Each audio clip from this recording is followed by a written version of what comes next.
Hi there. Today I would like to talk to you about exercise addiction. So we'll start with what is exercise addiction. Exercise addiction is a psychological or physiological dependence on a regular routine of training that when missed is characterized by withdrawal symptoms. And it typically incorporates both psychological and physiological factors. Symptoms occur in an individual who's prevented from exercising, not one who chooses to take a day or two off exercise. It is also worth noting that exercise addiction has the dual capacity to reduce negative emotional states, such as anxiety and boredom, and also create positive effects, such as improved mood and increased self-esteem. Symptoms of exercise addiction. Withdrawal symptoms of exercise addiction include muscle tension, restlessness, irritability, depression, interpersonal problems, and feelings of guilt.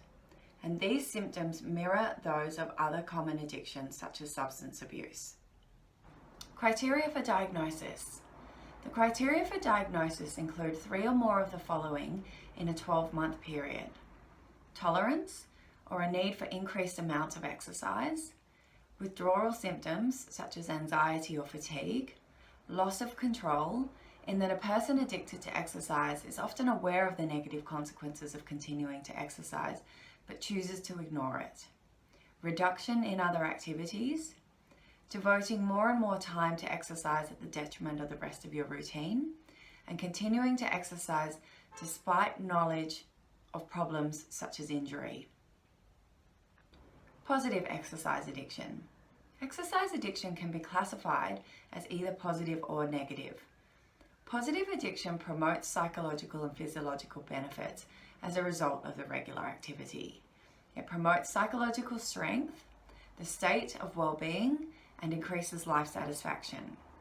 Involvement in regular activity is viewed as important to life, but it is successfully integrated with other aspects of life, including social and work aspects. Exercise becomes a habit of regular activity at healthy levels. Negative exercise addiction. In contrast, negative addiction inevitably undermines psychological and physiological functioning. Lives become structured around exercise to such an extent that home and work responsibilities suffer and relationships take a back seat.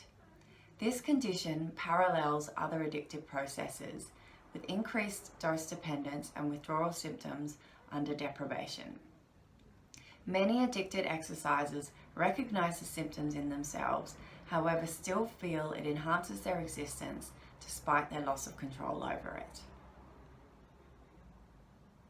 Primary and secondary exercise addiction. There is also a difference between primary and secondary exercise dependence. In primary exercise dependence, exercise itself is the addiction, although it may include other behaviours such as dieting. These are undertaken for the purposes for enhancing performance. Secondary exercise dependence occurs when exercise is a symptom of another pathological condition. For example, the eating disorder of anorexia nervosa. Exercise is secondary to the negative behaviours such as extreme dieting or vomiting. Comorbid disorders. Exercise addiction is frequently paired with other disorders such as substance abuse, and this is particularly abuse of stimulants that are consumed to improve athletic performance. Other addictive behaviours that exercise addiction tends to cluster with are food disorders, caffeine use, shopping, and work addiction. By far and away, the biggest common disorder to exercise addiction are eating disorders, and the concern for treatment in these instances is that only one disorder is recognised. For example, anorexia nervosa is treated as the primary disorder, and the patient may begin to demonstrate a better relationship with food because they shift their addiction to exercise and consequently still fail to gain weight. Treatment for exercise addiction. Options include trying another exercise, such as the runner substituting cycling or swimming. However, for the true addict, these will likely not satisfy.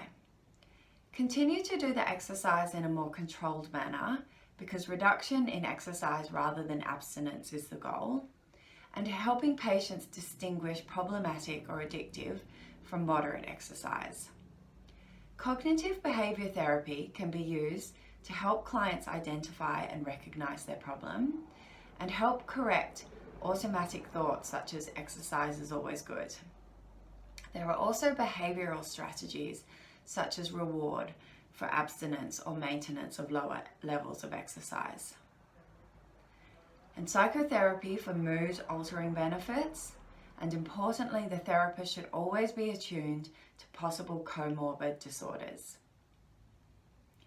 To assist in recognising problem behaviour, therapists can review against 4 phases of addiction. Phase 1, recreational exercise. Phase 2, at-risk exercise. Phase 3, problematic exercise. And phase 4, exercise addiction.